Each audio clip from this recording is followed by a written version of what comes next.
Bonjour ou bonsoir à tous et à toutes. Je m'appelle James Bamosiakam et j'ai 18 ans. La raison pour laquelle j'ai choisi de faire une page web sur le Cameroun, c'est parce que c'est mon pays d'origine et aussi parce que j'y ai vécu là-bas toute mon enfance. Je vais passer directement à la présentation sans plus perdre de temps. Je vais vous présenter le Cameroun sur toutes ses formes. Le Cameroun a pour devise la paix, le travail et la patrie. La paix, nous promotons la paix dans tout le pays. Nous travaillons dur pour maintenir cette paix et pour maintenir la patrie. Et aussi, nous avons l'amour de la patrie.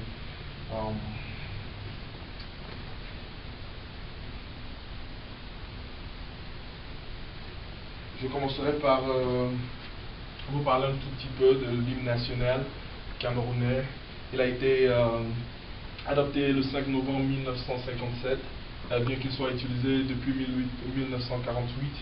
Et plus tard, il a subi des transformations et finalement, il a été modifié en 1978 parce que la version originale que j'ai ici était trop longue pour être chantée durant de grandes cérémonies ou bien durant tous les lundis matins dans les écoles publiques et consorts. Donc, l'historique derrière l'hymne national est la suivante. Lors d'un concours à l'école normale de Saint-Mélima à Yaoundé, la capitale politique, il a été demandé aux élèves de l'école de rédiger de faire une rédaction sur l'espoir, exprimer l'espoir en l'avenir du Cameroun. De ce concours, le vainqueur René Njamafan a fait son devoir sous forme de poème. Et donc il a été retenu comme le vainqueur et pour accompagner les paroles de ce poème, les dirigeants avaient besoin d'une accompagnation musicale. Donc ils recherchaient aussi un talent musical. Et à cet effet, Samuel Minkio Bamba a été retenu pour accompagner les paroles. Donc l'hymne national qui est là, et donc j'ai un extrait.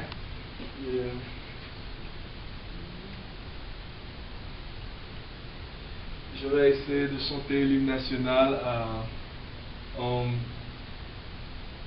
et là j'ai un arrière-plan, donc je vais essayer de chanter en accord.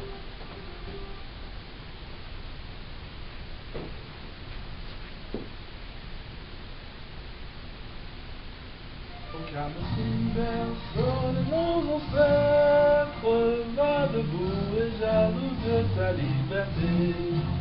Comme un soleil, ton drapeau fier d'être un symbole ardent de foi et d'unité. Que tous tes enfants du nord au sud, de l'est à l'ouest, soient tout amour, te servir que ce soit leur seul but, pour remplir leur devoir toujours. Chère patrie, terre chérie, tu es notre seul et vrai bonheur, notre joie et notre vie, à toi l'amour et le grand honneur. Ok, ça c'était, je sais que je me suis rendu ridicule, donc ok, espérons que vous avez aimé. Ensuite, je vous parlerai tout simplement de l'histoire du Cameroun. Je vous ferai comme ça un raccourci, une histoire très brève à propos du Cameroun. Le nom Cameroun vient de l'expression portugaise Rio dos Camarões, qui signifie rivière des crevettes. Et ce nom a été donné à cause de l'abondance des crevettes sur l'estuaire Goury. Et que le Portugais Fernando Poix a trouvé quand il est arrivé sur les côtes du Goury. Lors de la colonisation allemande, le nom est devenu Cameroun, épelé avec un K et un RUN à la fin.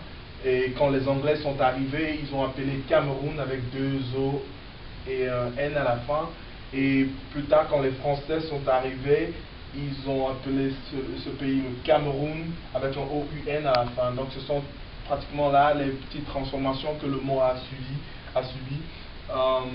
Donc en 1984, les Allemands ont signé un traité avec l'Allemagne Mais bon, plus tard, durant la guerre, ils ont perdu la guerre et les Français et les Anglais ont occupé le territoire et ont délimité la région en fait. C'est un peu comme ça que le Cameroun est devenu un pays bilingue, avec une partie qui parle l'anglais et une partie qui parle le français. Donc c'est à peu près ça. C'est généralement tout ce qui s'est passé là. Mais bon, après de nombreuses batailles que le pays a subies, le Cameroun obtient finalement son indépendance le 1er janvier 1960. C'est un très grand jour au Cameroun, un jour vraiment